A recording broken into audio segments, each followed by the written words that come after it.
Students, हम discuss करेंगे important news के बारे में और उससे रिलेटेड जो इन्फॉर्मेशन है हमारी यूपीएससी के एग्जाम के पर्सपेक्टिव से इम्पोर्टेंट, उसको हम यहाँ पे डिस्कस करेंगे। फर्स्ट न्यूज़ है स्टूडेंट इजराइल और हमास के कन्फ्लिक्ट के बारे में। इजराइल और हमास के कन्फ्लिक्ट की वजह से जो गाजा स्ट्रिप का जो एरिया है वहाँ पे ह्यूमैनिटेरियन जो क्राइसिस है वो क्रिएट हुआ। स्टूडेंट्स, उसी ह्यूमैनिटेरियन क्राइसिस के अंदर जो यूनिसेफ नाम का ऑर्गेनाइजेशन है जो कि चिल्ड्रंस के वेलफेयर के रूप में काम करते हैं, उनके द्वारा वहाँ की जो हॉस्पिटल्स की जो कंडीशंस है उसके रिगार्डिंग में जो कंसर्न्स है वो रेज किए गए हैं कि हॉस्पिटल्स के अंदर जो कंडीशंस है वो डिक्लाइनिंग फेज के अंदर है, पावर का जो सप्लाई नहीं है, हॉस्पिटल के अंदर जो जरूरी इक्विपमेंट्स हैं ट्रीटमेंट की रिगार्डिंग में उनका अवेलेबिलिटी नहीं है। ऐसे कुछ कंसर्न्स है जो यूनिसेफ के द्वारा यहाँ पे रेज किए गए हैं गाजा की जो हॉस्पिटल्स हैं उनके रिगार्डिंग में। आप देखें कि गाजा स्ट्रिप का जो एरिया है जो south western part of Israel के अंदर सिचुएटेड है, जो कि अपना जो सनाई पेनिनसुला है इजिप्ट का उसके साथ अपना एरिया शेयर करता है। तो स्टूडेंट्स, इसके बारे में हमने ऑलरेडी काफ़ी बार डिस्कस किया है इसके लोकेशन के परस्पेक्टिव में। आप देखिए कि इंडिया के द्वारा भी इस ह्यूमैनिटेरियन क्राइसिस की सिचुएशन के अंदर में जो रिलीफ एड है वो इंडिया के द्वारा वहाँ पे सप्लाई किया गया है।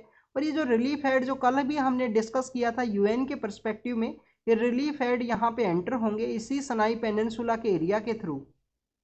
यहाँ पे स्टूडेंट्स हम हमारे डीपीएसपी का एक इम्पोर्टेंट आर्टिकल है उसके बारे में डिस्कस करेंगे। तो आर्टिकल 51 के बारे में आपको पता होना चाहिए। हमारे जो डीपीएसपी है directive principle of state policy, उसका एक इम्पोर्टेंट आर्टिकल है।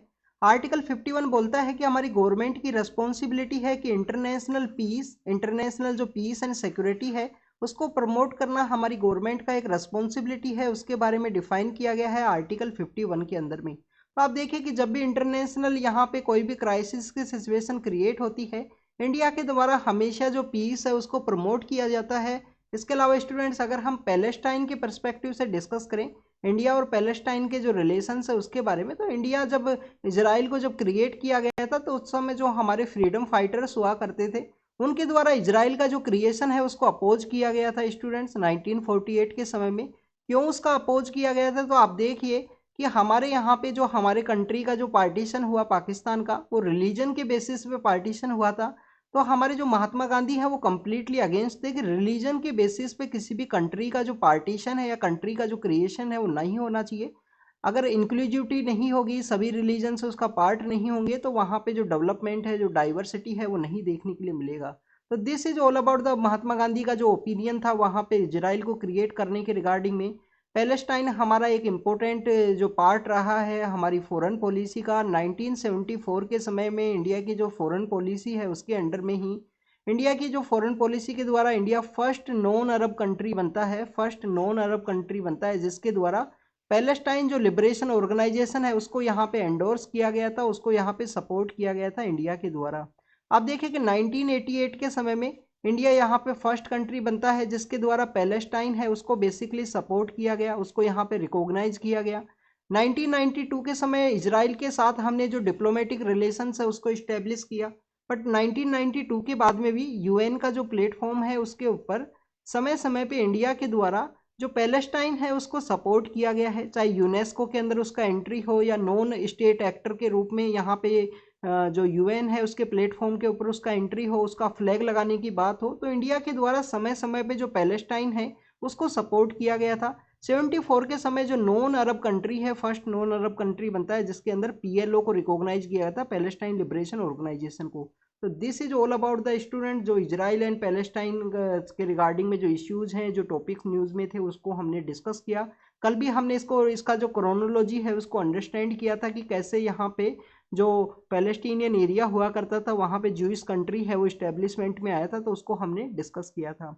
नेक्स्ट अगर हम बात करें स्टूडेंट्स, अपोजिशन पार्टीज़ के रिगार्डिंग में न्यूज़ है कि उनके द्वारा कंसर्न्स रेज किए गए हैं कि जो सेंटर की गवर्नमेंट है उसके द्वारा अपने जो ब्यूरोक्रेट्स हैं उसको गवर्नमेंट का जो पब्लिसिटी है उसके रूप में यूज ना किया जाए। और अपोजिशन पार्टीज के द्वारा इसको वायलेशन माना है कि जो सिविल सर्विस कंडक्ट रूल है उसका ये बेसिकली वायलेशन है, एक सर्कुलर के अगेंस्ट में उनके ये ओपिनियंस हैं।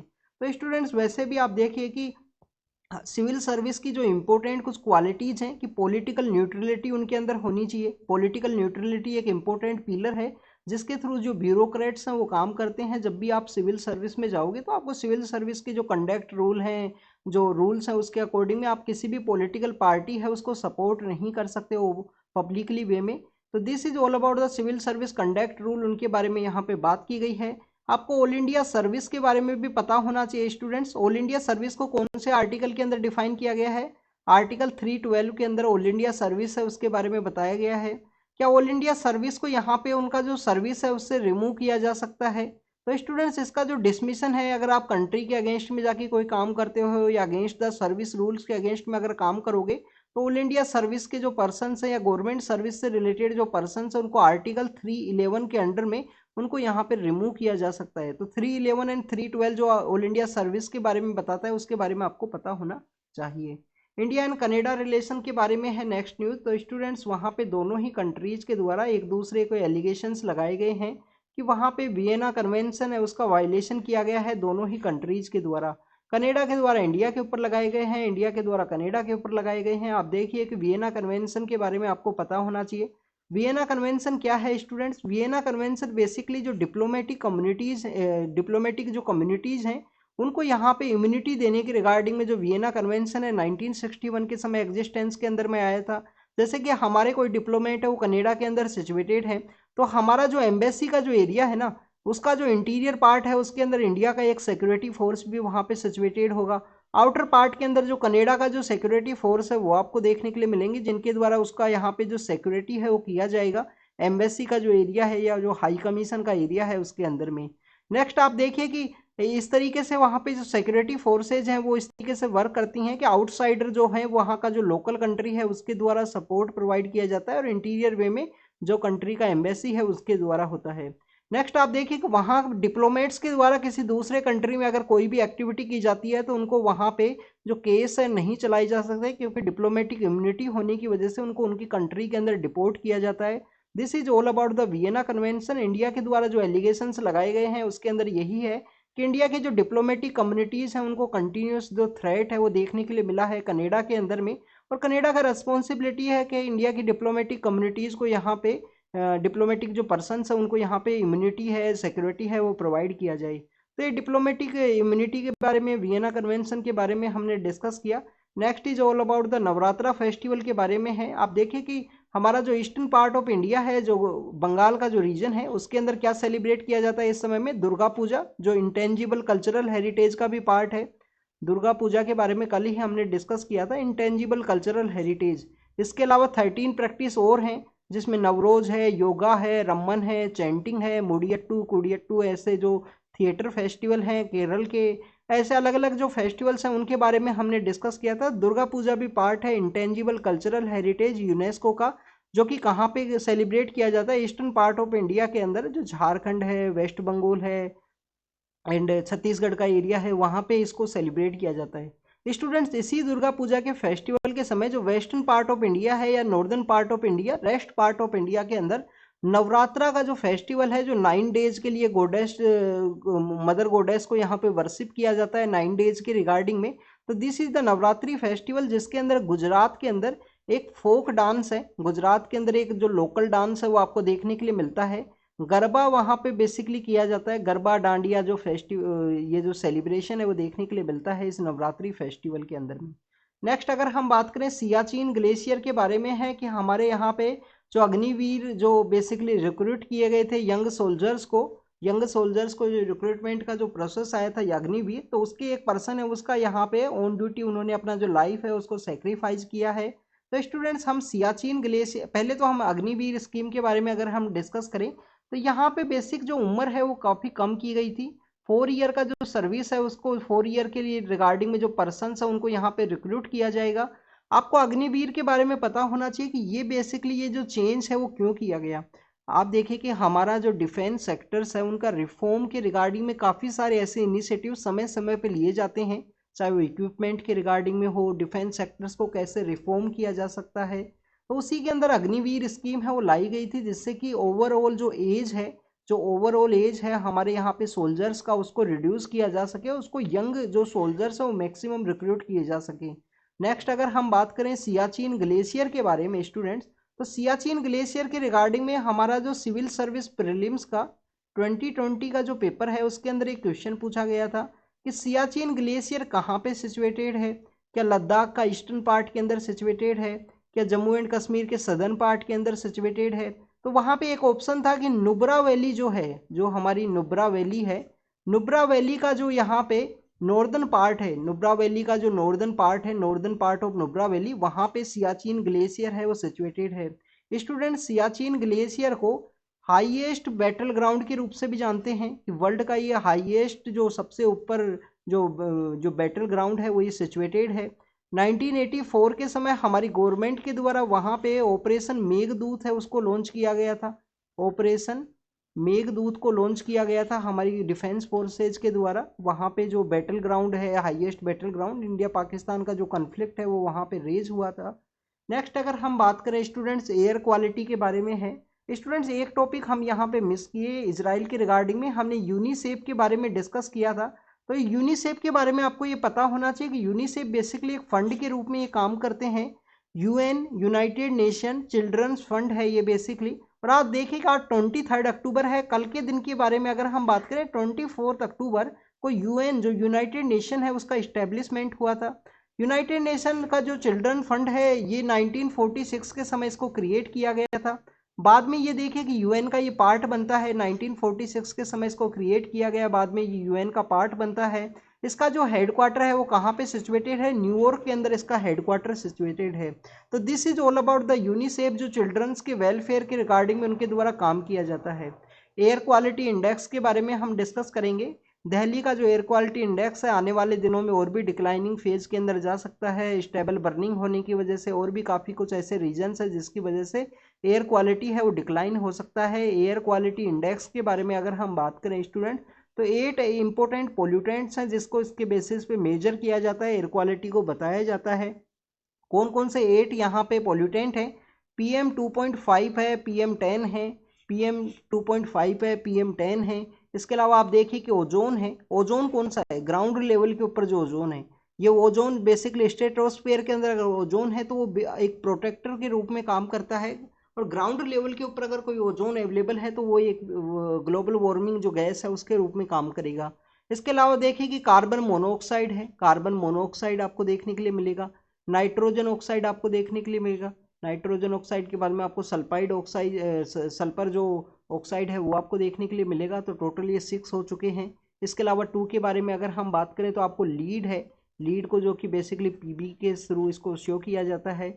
और इसके अलावा आपको जो नाइट्रेट है, जो अमोनियम नाइट्रेट है, वो आपको देखने के लिए मिलता है NH3।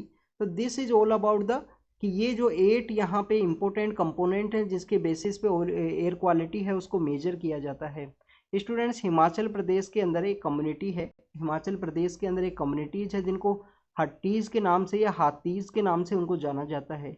अगर हम उनके नेम के ओरिजिन के बारे में बात करें तो स्टूडेंट्स बेसिकली इस कम्युनिटी के द्वारा जो गांव-गांव के अंदर में जो एक एरिया से दूसरे एरिया के अंदर में जो ट्रेड है वो किया जाता है। मींस जो आपको राजस्थान, मध्य प्रदेश एंड जेट गुजरात के अंदर जो बंजारा कम्युनिटी आपको देखने के लिए मिलती है, उसी तरीके से हट्टीज नाम का या हाटीज नाम का जो कम्युनिटी है वो सिरमौर डिस्ट्रिक्ट के आसपास के एरिया के अंदर हिमाचल प्रदेश के अंदर ये पाए जाते हैं, जिनके द्वारा इस तरीके से जो ट्रेड है वो किया जाता है।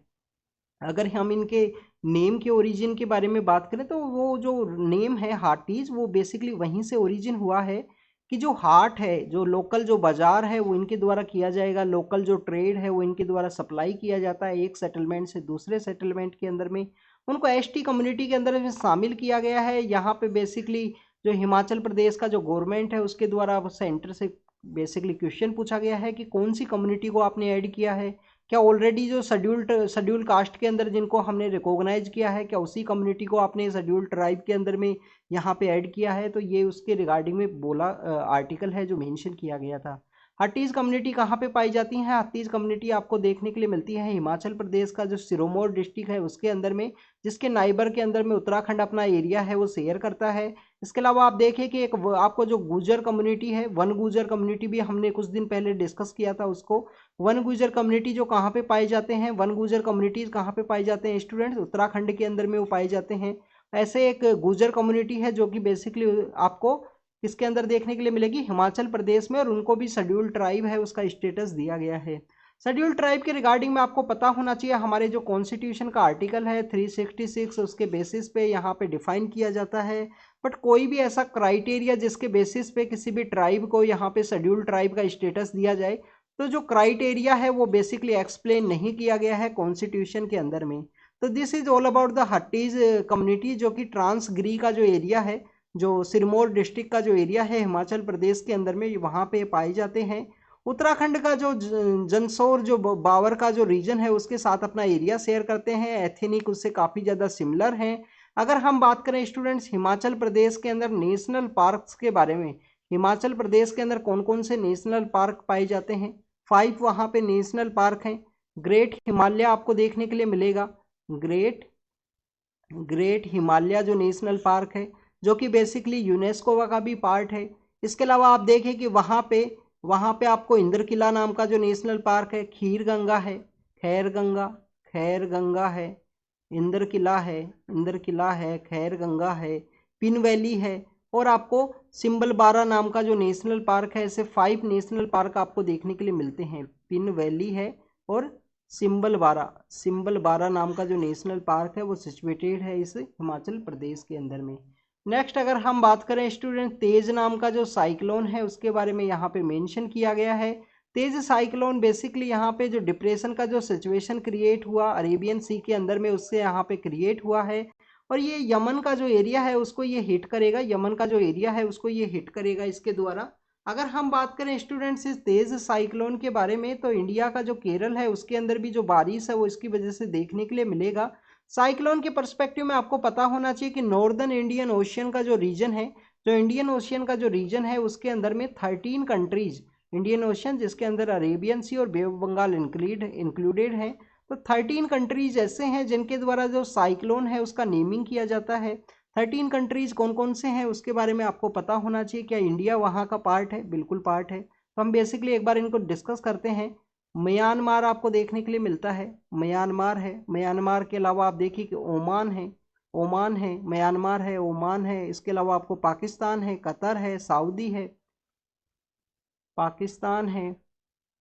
कतर है, सऊदी के अलावा यूएई है, यूनाइटेड अरब अमीरात है।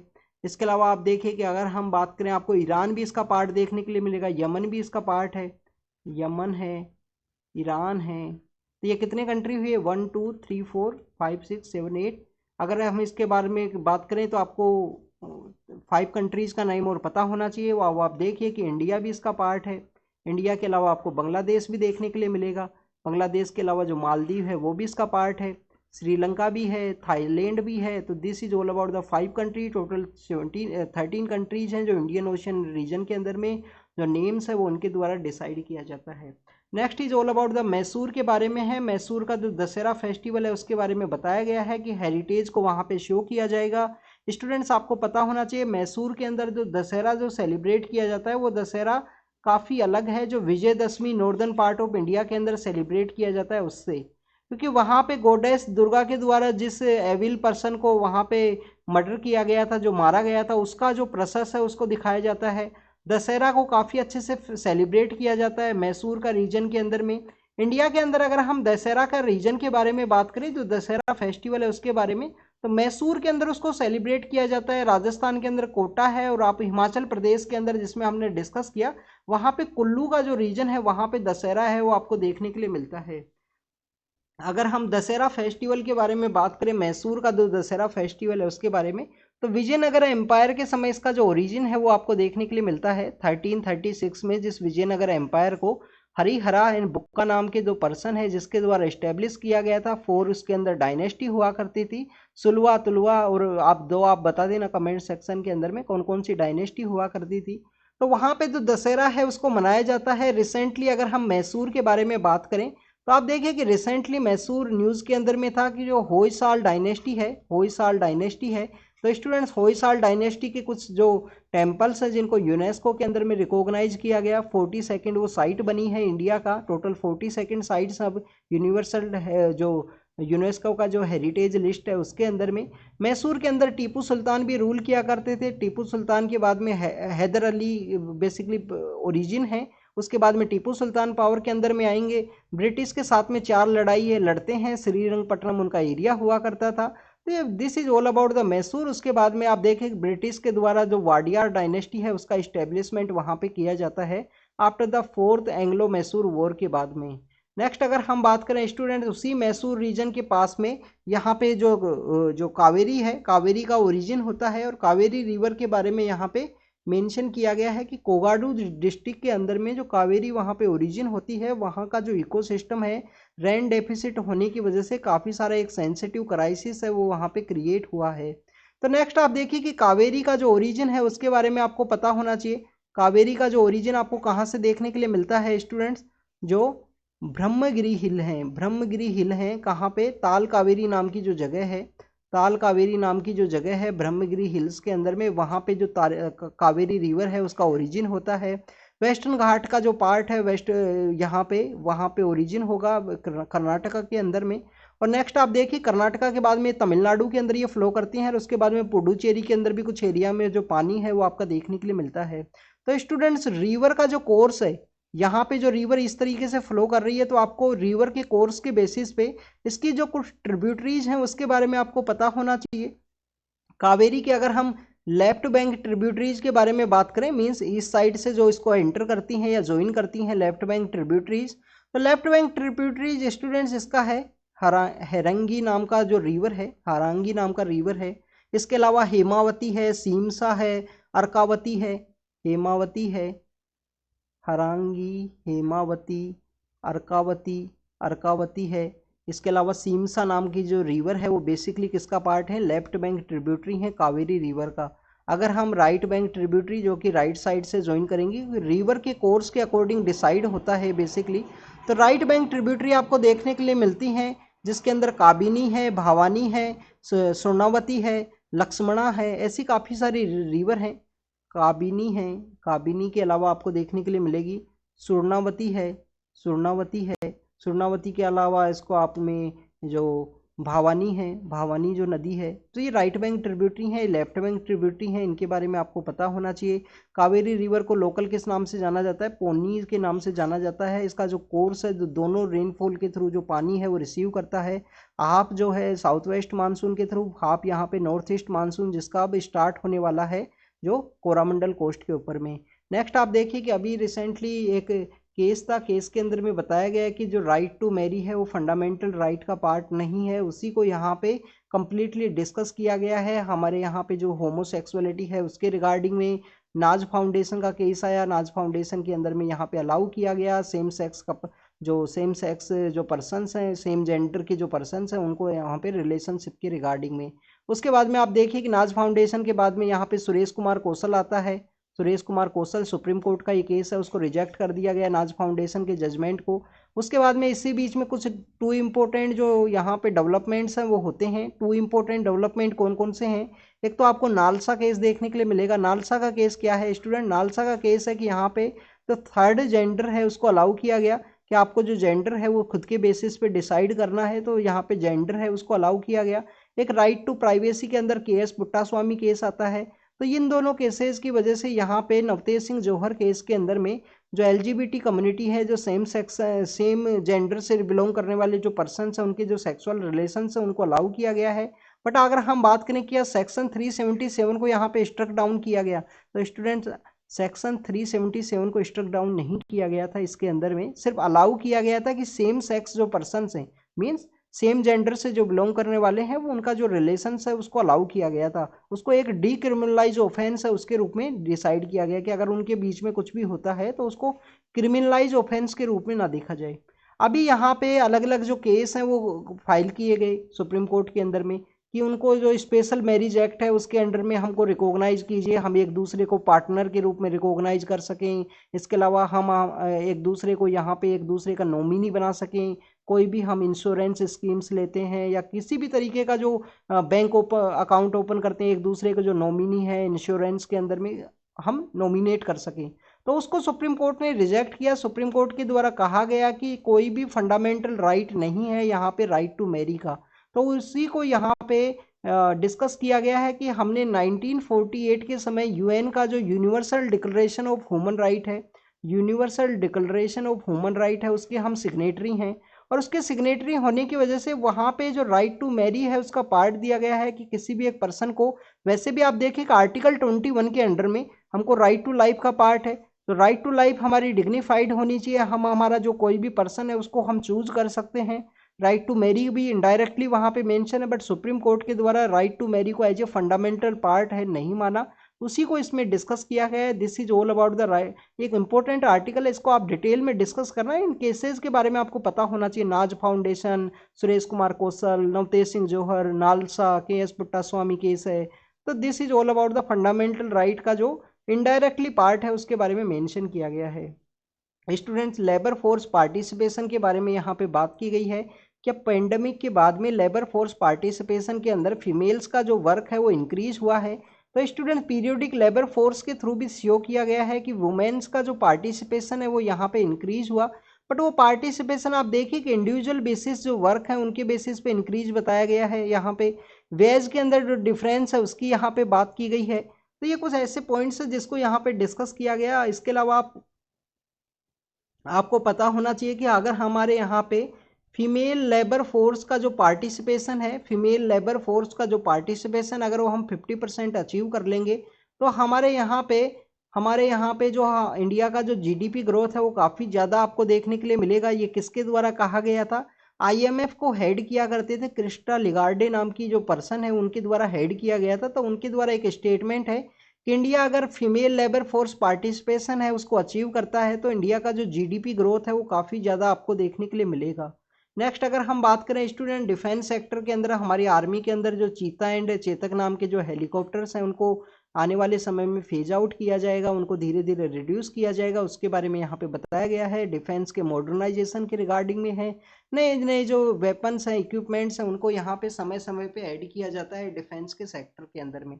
नेक्स्ट अगर हम बात करें विश्व भारती यूनिवर्सिटी के बारे में है, आप देखिए कि जहाँ पे ये सिचुएटेड है शांति निकेतन का जो टाउन है, शांति निकेतन के टाउन को यूनेस्को का जो हेरिटेज लिस्ट है, वर्ल्ड हेरिटेज का जो लिस्ट है उसके अंदर में शामिल किया गया है। इंडिया के अंदर टोटल कितनी साइट्स हैं वर्ल्ड हेरिटेज लिस्ट के अंदर में? 42। पहले कितनी हुआ करती थी? 40। अभी रिसेंटली मीटिंग कहाँ पे हुई थी? रियाद के अंदर में, जिसके अंदर फर्स्ट टाइम जो इजराइल है वो भी पार्टिसिपेट किया था। सऊदी अरेबिया के अंदर मीटिंग के अंदर में आप देखिए काफ़ी अच्छे उनके रिलेशंस होने वाले थे, बट अभी रिसेंटली हमास का ये जो क्राइसिस होने की वजह से वहाँ पे रिलेशंस है वो कोल्ड फेज के अंदर में, कोल्ड स्टोरेज के अंदर में वो चले गए हैं। बट आप देखिए कि अरब कंट्रीज के द्वारा उनकी खुद की अपने कंसर्न्स हैं प्रेजेंट समय में, उनका जो अपना इकोनॉमी है उसको रिवाइवल के रिगार्डिंग में न्यू सऊदी अरेबिया जो बनाना है मोहम्मद बिन सलमान को, तो उसकी वजह से आप देखिए कि अरब कंट्रीज के द्वारा कोई भी यहाँ पे जो अरब कंट्रीज के द्वारा जो हमास का जो एक्टिविटीज़ है उनको सपोर्ट नहीं किया गया है प्रेजेंट समय में। नेक्स्ट अगर हम बात करें स्टूडेंट्स विश्व भारती वर्ल्ड हेरिटेज कमेटी के बारे में, उसका मीटिंग रियाद के अंदर हुआ था। इंडिया की 2 साइट्स हैं जिनको ऐड किया गया। कौन कौन सी 2 साइट्स हैं? एक तो आपको देखने के लिए मिलेगा शांति निकेतन। शांति निकेतन एक टाउन है, बीरभूम डिस्ट्रिक्ट है, वेस्ट बंगाल, वहाँ पे जहाँ पे विश्व भारती यूनिवर्सिटी सिचुएटेड है। रविंद्रनाथ टैगोर के द्वारा इस टाउन को इस्टेब्लिशमेंट किया गया था 1901 के समय में, और 1921 के समय में क्या किया गया, वहाँ पे विश्व भारती नाम की यूनिवर्सिटी है उसको इस्टेब्लिश किया। वेस्ट बंगाल की एकमात्र ये यूनिवर्सिटी है जिसका जो जिसको सेंट्रल यूनिवर्सिटी के रूप में रिकॉग्नाइज किया गया है, और पीएम इसके चांसलर के रूप में काम करते हैं। पीएम इसके किसके रूप में काम करेंगे स्टूडेंट? चांसलर के रूप में। तो वहाँ पे बेसिकली कुछ न्यूज़ है वो डिस्कस में आई है कि पीएम सर का जो नाम लिखने की वजह से या वाइस चांसलर का जो नाम लिखने की वजह से वहाँ पे लिटिल बिट जो प्रोटेस्ट है वो ऑर्गेनाइज हुए हैं विश्व भारती यूनिवर्सिटी के अंदर में।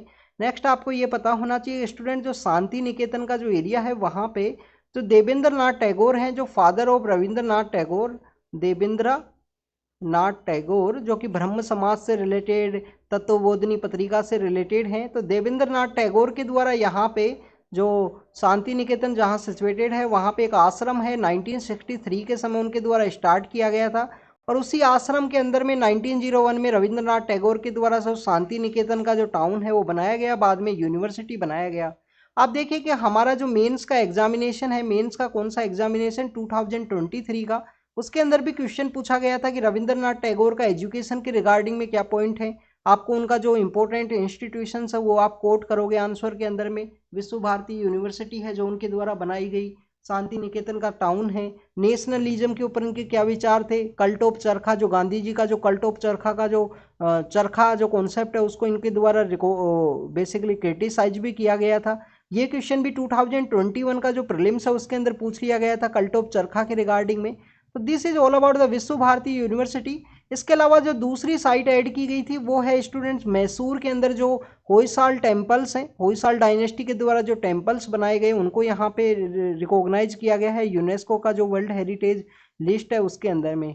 आप देखिए कि जब हमारे यहाँ पे 40 साइट्स हुआ करती थी तो 40 साइट्स में आपको पता होना चाहिए कि जो 32 साइट्स हैं, 32 साइट्स हेरिटेज कैटेगरी के अंदर हैं, 7 साइट्स यहाँ पे किसके कैटेगरी में थे, नेचुरल कैटेगरी में हैं, और एक साइट है जो कंचनजंगा है उसको मिक्स कैटेगरी के अंदर ऐड किया था। तो टोटल हमारे जो 40 हुआ करती थी जब ये कंपोजिशन था, अभी प्रेजेंट समय में हेरिटेज के पर्सपेक्टिव में ऐड किया गया है दोनों को। तो उसकी वजह से आप देखिए कि ये 34 होगा। 34 के बाद में 7 जो नेचुरल कैटेगरी हैं, जिसके अंदर में अभी हमने जो जब हिमाचल प्रदेश के नेशनल पार्क डिस्कस किए हैं 5 नेशनल पार्क, तो ग्रेट हिमालय जो नेशनल पार्क है वो बेसिकली यहाँ पे नेचुरल कैटेगरी में यूनेस्को हेरिटेज साइट के रूप में रिकॉग्नाइज है।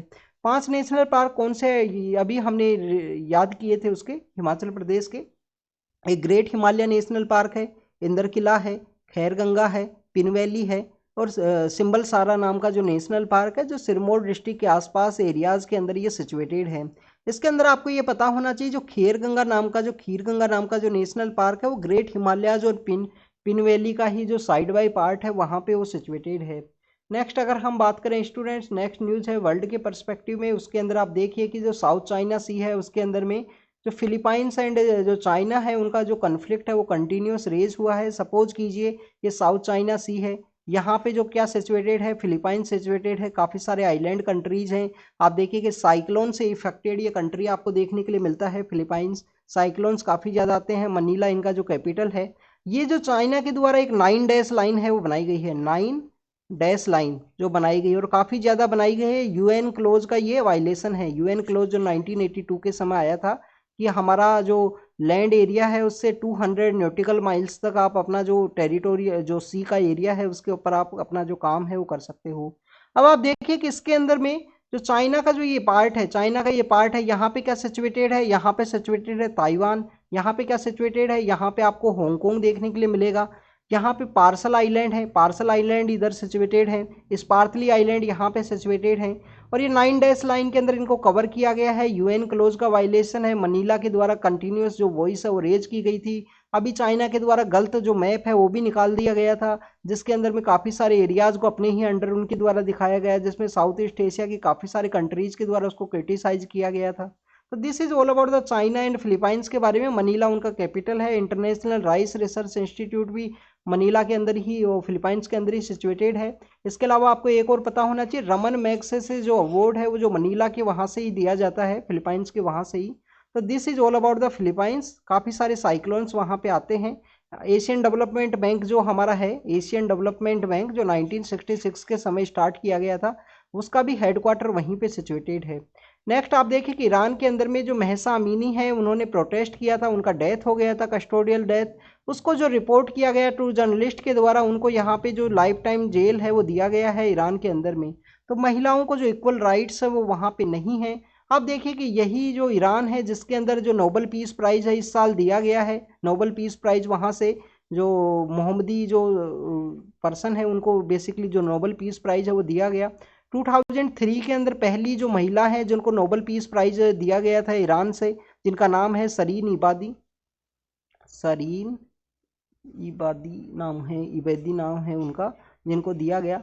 आप इस साल जिनको बेसिकली जो नोबेल पीस प्राइज़ दिया गया है उनका नाम आप बताना कमेंट सेक्शन के अंदर, ये आपका होमवर्क है।